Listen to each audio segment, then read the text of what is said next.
सन 1935 में वे संयुक्त प्रांतीय कांग्रेस कमेटी के सचिव बनाए गए। इस पद पर वे 1938 तक रहे। किसानों के प्रति उनके मन में विशेष लगाव था। खेडूतों प्रति हमने विशेष लगाव હતો, इसलिए उनको सन 1936 में किसानों की दशा का अध्ययन करने वाले एक कमेटी का अध्यक्ष बनाया गया। તેમને એક કમિટીના અધ્યક્ષ બનાવ્યા જે ખેડૂતોની મુશ્કેલીઓનો હલ निकाली सके। पूरी लगन के साथ काम करके उन्होंने अपनी रिपोर्ट प्रस्तुत की, जिसमें जमींदारी उन्मूलन पर विशेष जोर दिया। जमींदारी का प्रथा पर हमने વધારે जोर આપ્યું। इसके बाद के 6 वर्षों तक वे इलाहाबाद की नगर पालिका से किसी न किसी रूप में जुड़े रहे। मैं समझता हूँ कि इस अनुभव ने भी शास्त्री जी के व्यक्तित्व और चिंतन को नागरिकों की समस्याओं से निकट से परिचित कराया। उनके पास ग्रामीण जीवन का अनुभव था। अब इसके साथ ही इलाहाबाद नगर पालिका ने जन सेवा का भी अनुभव जोड़ दिया था। लोकतंत्र की इस आधारभूत इकाई में कार्य करने के कारण वे देश की छोटी छोटी समस्याओं और उसके निराकरण की व्यवहारिक प्रक्रिया से अच्छी तरह परिचित हो गए थे। नानी नानी समस्याओं માટે खूब જ परिचित થઈ ગયા था। कार्य के प्रति निष्ठा और मेहनत करने की अदम्य क्षमता के कारण सन 1937 में वे संयुक्त प्रांतीय व्यवस्थापिका सभा के लिए निर्वाचित हुए। सही मायने में यहीं से शास्त्री जी की संसदीय जीवन की शुरुआत हुई। ત્યાંથી જ એમની संसदीय जीवन की शुरुआत थी, जिसका समापन देश के प्रधानमंत्री पद तक पहुंचने में हुआ।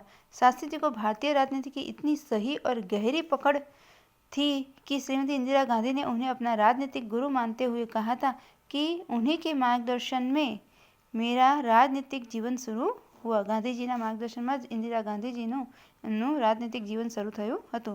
देश की आज़ादी के बाद उत्तर प्रदेश तथा केंद्र सरकार में शास्त्री जी भिन्न भिन्न पदों पर रहे। उत्तर प्रदेश में उन्हें गृह मंत्री बनाया गया। उत्तर प्रदेश में गृह मंत्री बना। बाद में पंडित नेहरू के अनुरोध पर वे केंद्र में आ गए। केंद्र में आ भी गया। केंद्र में उन्होंने रेल और परिवहन, संचार, वाणिज्य, उद्योग और गृह जैसे महत्वपूर्ण मंत्रालय में मंत्री पद संभाला। इन पदों पर रहते हुए शास्त्री जी ने अपनी जिस प्रशासकीय दक्षता का प्रमाण दिया वह हमारे देश के लिए एक उदाहरण है। एमने ત્યાં પણ ખૂબ જ સરસ રીતે કામ કર્યું। अपने मंत्रालयों के कार्य में उनका दृष्टिकोण अत्यंत व्यवहारिक तथा सभी प्रकार की औपचारिकताओं से परे होता था। वे अपने को कभी भी अपने पद के कारण ऊंचा नहीं मानते थे। एक क्यारे પોતાની જાતને પદ માટે ऊंचा मानता नહોતા। उनकी बड़ी सीधी सी धारणा थी कि वे जनता के शासक नहीं बल्कि जनता के सेवक है। ये પોતાની જાતને जनताना शासक नहीं परंतु जनताना सेवक मानता था।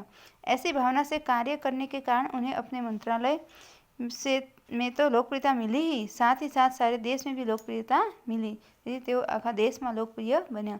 इसी लोकप्रियता का परिणाम था कि पंडित नेहरू के निधन के बाद देश ने उन्हें प्रधानमंत्री के रूप में स्वीकार किया અને તેઓ દેશના બીજા પ્રધાનમંત્રી બન્યા। नेहरूजी પછી लाल बहादुर शास्त्री प्रधानमंत्री बन्या। देश के इस महत्वपूर्ण पद पर रहते हुए केवल 19 महीने के छोटे से समय में उन्होंने जितनी सफलता और लोकप्रियता प्राप्त की वह एक उदाहरण है।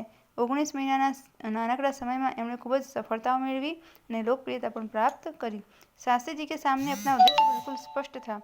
उसमें किसी प्रकार का धुंधलापन या भटकाव नहीं था।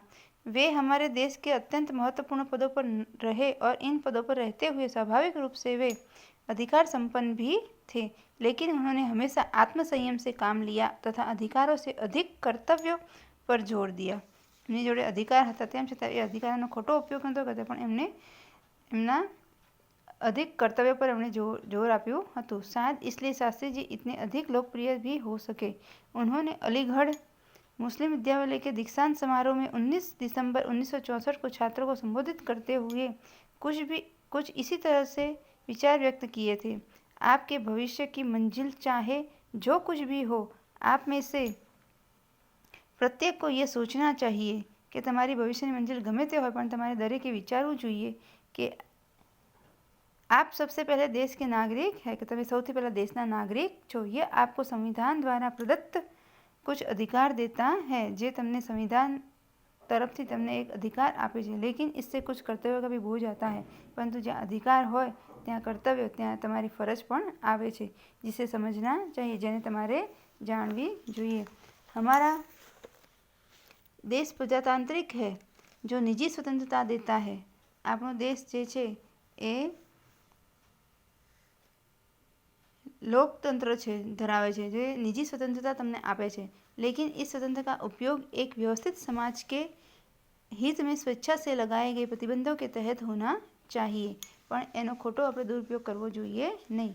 अधिकार, कर्तव्य और आत्मसंयम के बारे में यह अत्यंत महत्वपूर्ण बात शास्त्री जी ने कही थी, जिसे आज याद रखने की ज़रूरत है।